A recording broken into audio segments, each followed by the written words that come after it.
Hello students, आज हम class 9 का फर्स्ट चैप्टर हमारे आसपास के पदार्थ को पढ़ेंगे, जो कि हमारे इंग्लिश की बुक में, साइंस की बुक में इंग्लिश के नाम से जो मेंशन है वो है हमारे आसपास के पदार्थ, मैटर्स इन आवर सराउंडिंग। सबसे पहले बात करते हैं हम पदार्थ की। पदार्थ होते क्या हैं? पदार्थ ऐसी चीज़ कह ले, आप वस्तु कह ले, जो कि नंबर एक स्थान घेरते हैं, दैट ऑक्यूपाई स्पेस।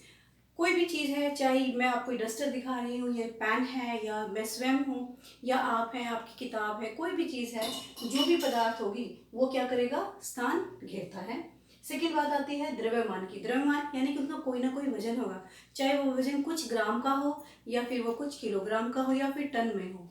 फिर है कि किस चीज़ से मिलकर बनते हैं पदार्थ? पदार्थ मिलकर बनते हैं छोटे छोटे कणों से। जब छोटे छोटे कण आपस में जुड़ जाते हैं तो वो पदार्थ का निर्माण कर देते हैं। उदाहरण के लिए पेन जो मेरे हाथ में है, हवा, जब आप गुब्बारे में हवा भरते हो तो उसके अंदर भी कुछ न कुछ वो हवा, जो हवा होती है वो स्थान भी घेरती है और उसका कुछ न कुछ वजन भी होता है। ग्रह और पानी, ये सभी क्या है? हमारे पदार्थ हैं। अब हम बात करते हैं कि कणों के गुण धर्म क्या हैं, यानी कि क्या करेक्टरिस्टिक्स हैं जो कि एक पदार्थ के बारे में हमें बताती हैं। सबसे पहले आता है रिक्त स्थान। रिक्त स्थान, जैसे कि आपको इस डायग्राम में दिख रहा होगा कि यहाँ पर कणों के बीच में क्या है? स्थान, और यहाँ पर ये स्थान बढ़ जाता है और यहाँ पर ये स्थान सबसे कम है। यानी कि ठोस के अंदर सबसे कम स्थान होता है और द्रव के अंदर ठोस से ज़्यादा स्थान होता है। और जब हम गैस की बात करते हैं तो यहाँ पर जो रिक्त स्थान होता है वो और भी अधिक बढ़ जाता है। दूसरी बात करते हैं हम गतिशील की। गतिशीलता का मतलब होता है मूवमेंट्स, यानी कि उनके अंदर कुछ न कुछ मोशन होता है, काइनेटिक एनर्जी होती है, जिसको हम कहते हैं गतिज ऊर्जा। ये जो गतिज ऊर्जा है ये क्या होती है? तापमान के साथ बढ़ जाती है। ये सिंबल आपको बताता है बढ़ने का।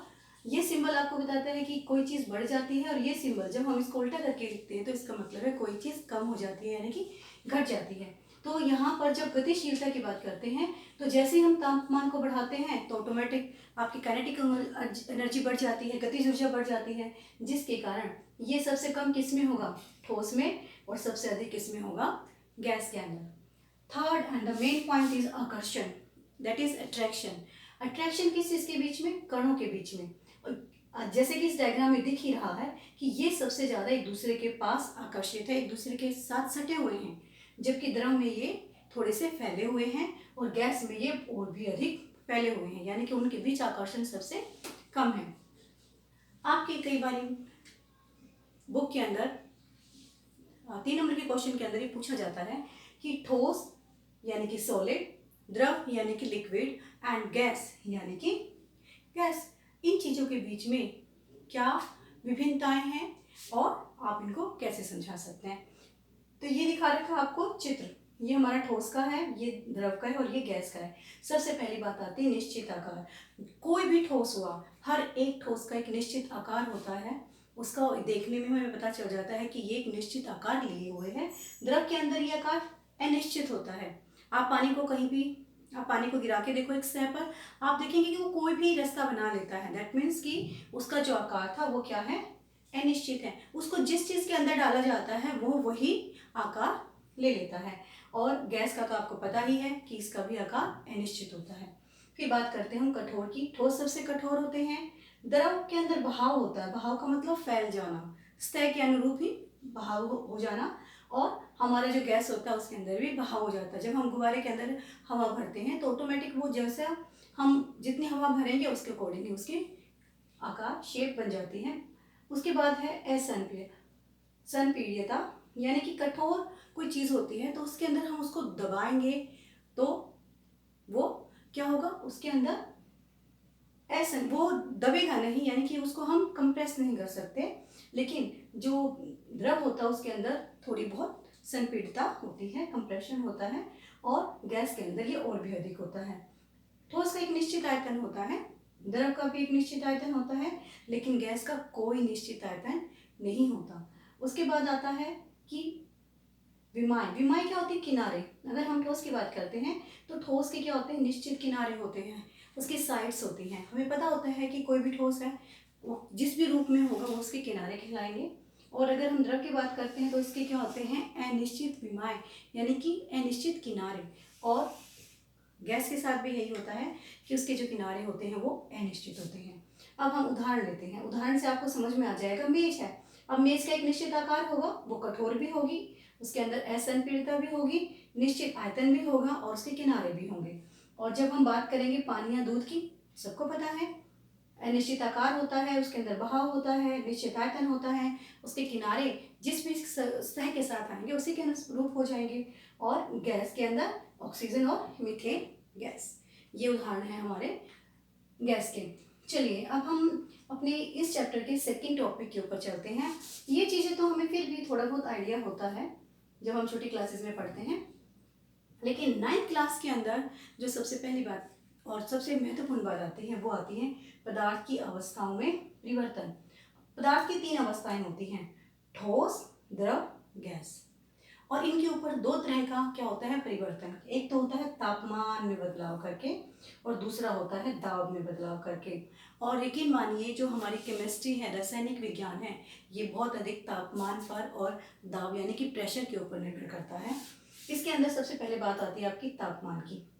तापमान में जैसे कि मैंने पहले बताया कि सिंबल को अगर एरो को मैं ऊपर की ओर दिखाऊंगी तो इसका मतलब तापमान बढ़ गया, और अगर एरो को नीचे की ओर रिवर्स करके दिखाऊंगी तो इसका मतलब है तापमान आपका कम हो गया। तो चलिए हम पहले बात करते हैं तापमान की। कोई भी ठोस है, अगर मैं उसका तापमान क्या करती हूँ, बढ़ा देती हूँ, प्लस का निशान दिखाया ना मैंने यहाँ पे, इट मीन्स मैंने तापमान को बढ़ा दिया है। तापमान बढ़ने के कारण ये किस में बदल गया, द्रव में। अगर मैं द्रव का और भी तापमान बढ़ा देती हूँ तो क्या हो जाएगा, वाष्प बन जाएगी और वो किस में कन्वर्ट हो जाएगा, गैस में। अगर मैं इस प्रोसेस को रिवर्स कर देती हूँ, उल्टा कर देती हूँ, कैसे, अगर मैं गैस का तापमान कम कर देती हूँ तो ये क्या बन जाएगा, द्रव, और द्रव का तापमान और भी कम कर देती हूँ तो ये क्या बन जाएगा, ठोस। अगर मैं अब तापमान के बजाय, टेम्परेचर के बजाय अब मैं प्रेशर की बात करती हूँ, दाब की बात करती हूँ, तो आप देखिए यहाँ पर अगर मैंने गैस का तापमान बढ़ाया तो ये किस में बदल गया, द्रव में, और अगर द्रव का तापमान बढ़ाया तो किस में बदल गया, ठोस में। और अगर इसका रिवर्स करूंगी तो ठोस को क्या कर दूंगी, मैं तापमान को घटा करके द्रव बना दूंगी और द्रव का तापमान को और भी अधिक घटा करके गैस में बदल दिया जाएगा। चलिए अब हम इस जो टॉपिक जो हमने यहाँ पर एक मोटा मोटा जो हमने समझ लिया है, अब हम इसको पढ़ते हैं डिटेल में, और वो भी किसके साथ, परिभाषाओं के साथ। सबसे पहले हमारा तापमान परिवर्तन के प्रभाव। गलनांक, जैसा कि नाम ही बता रहा है, किसी चीज का गल जाना। गल जाने का मतलब क्या होता है, जैसे कि अगर कोई चीज अपनी ठोस अवस्था से गल जाती है यानी कि मेल्ट हो जाती है और द्रव अवस्था में आ जाती है तो उसको कहते हैं गलनांक। और इसको क्या बोलते हैं, मेल्टिंग पॉइंट, यानी कि कोई चीज जो अपनी एक अवस्था से चेंज होकर दूसरी अवस्था में बदल गई, और वो अवस्था कौन सी थी, ठोस से द्रव, उसको हम क्या कहेंगे, गलनांक बिंदु। गलनांक बिंदु की जब हम बात करते हैं तो उसके साथ एक आता है संलग्न की प्रसुप्त ऊष्मा।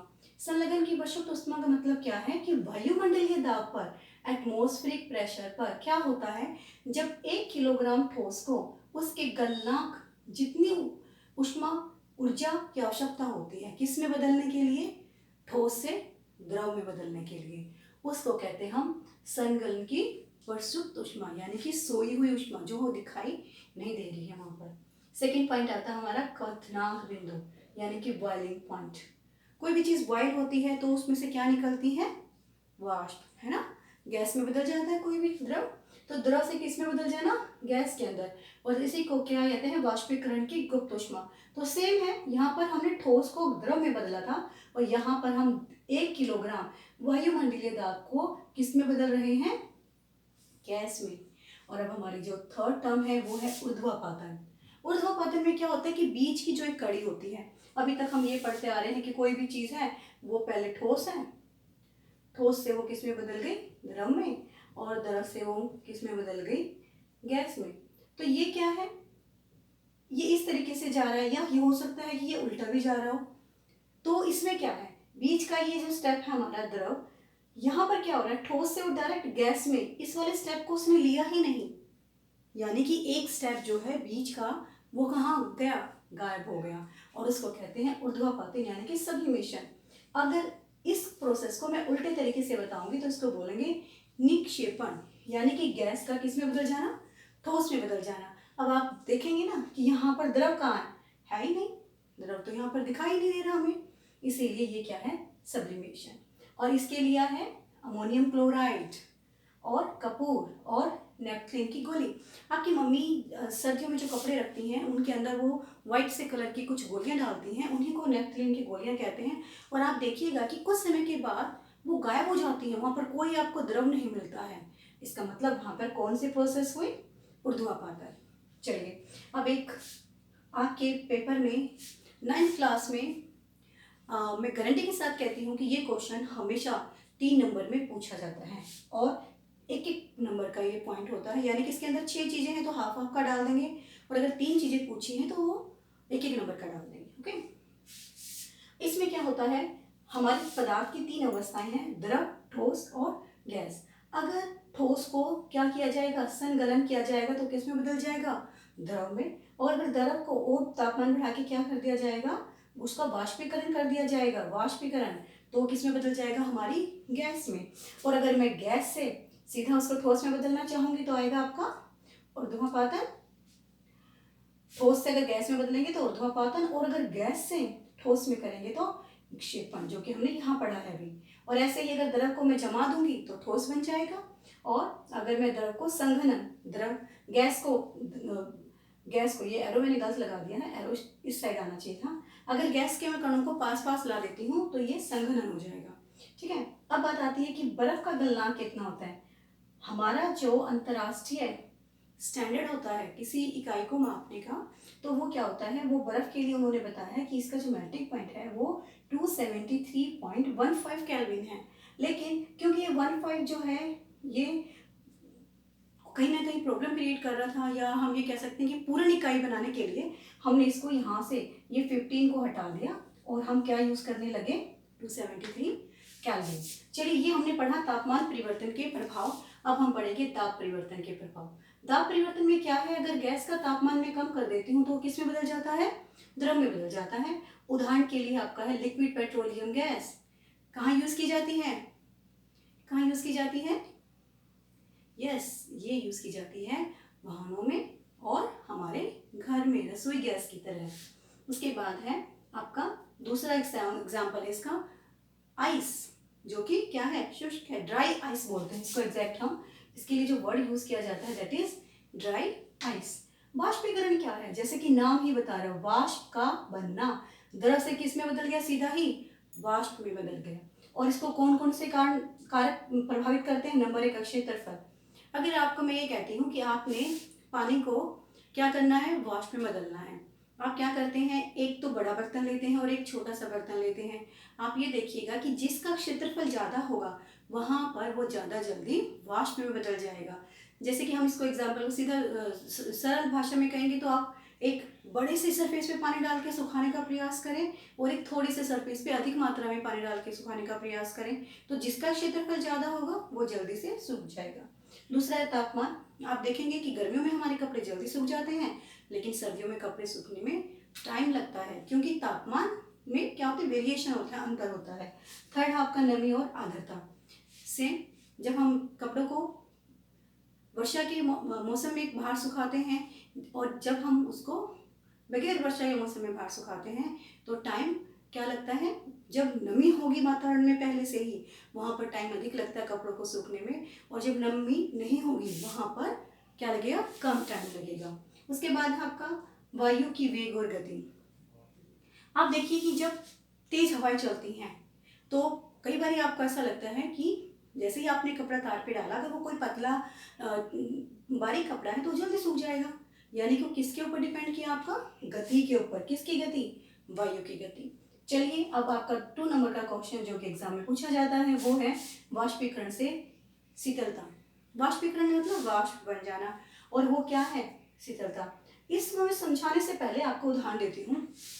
आपने कभी अपने हाथ पर एसीटोन या थिनर डाल के देखा होगा तो आपको ठंडा महसूस होता है, या फिर मैं इसको दूसरे वे में बताती हूँ। आपने रोटी बनाने के लिए जो तवा यूज़ किया जाता है, आप कभी देखिएगा उसके ऊपर जब आप पानी डालते हैं तो गर्म तवे के ऊपर जैसे ही पानी डालते हैं हम तो वाष्प बन के उड़ जाता है, और इस प्रकार से उसका टेम्परेचर क्या हो जाता है, कम हो जाता है। यानी कि जो द्रव थे, द्रव के कण जो है आसपास के वातावरण से क्या ले लेते हैं, ऊष्मा।